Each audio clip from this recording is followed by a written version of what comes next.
the screwdriver worker, whose shoulder was pierced by war bullets, but he used Nazi rounds to create the death scythe of the 20th century. At the age of 6, a boy cracked a problem that even scientists couldn't solve. He took an iron pipe, strapped it to a piece of wood, cut a small opening with a knife, poured in just the right amount of gunpowder, added a steel ball, and attached 4 matchsticks for a makeshift trigger.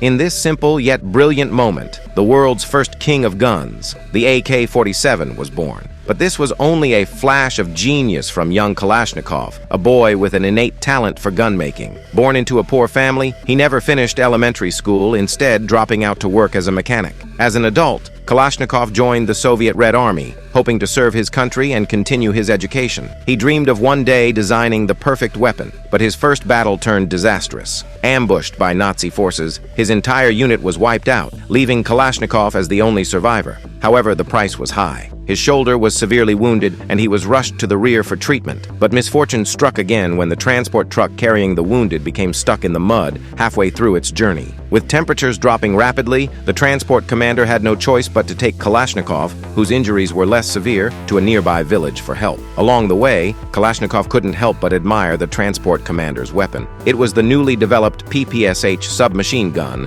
Kalashnikov envied the weapon, wishing he could get his hands on it to test for himself. But just as he was thinking of asking, 2 German soldiers suddenly appeared from a nearby house. The commander reacted instantly, taking out both soldiers. However, just as another Nazi soldier appeared behind them, the commander quickly aimed his gun at the new threat, only to find that the gun jammed.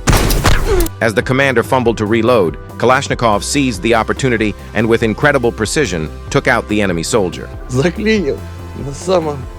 On their way back, Kalashnikov disassembled the magazine and discovered that the spring and firing pin mechanism were too complex, causing the gun to freeze up in the cold, jamming the bullets. The thought of his comrades heading into battle with such unreliable weapons made him sick to his stomach.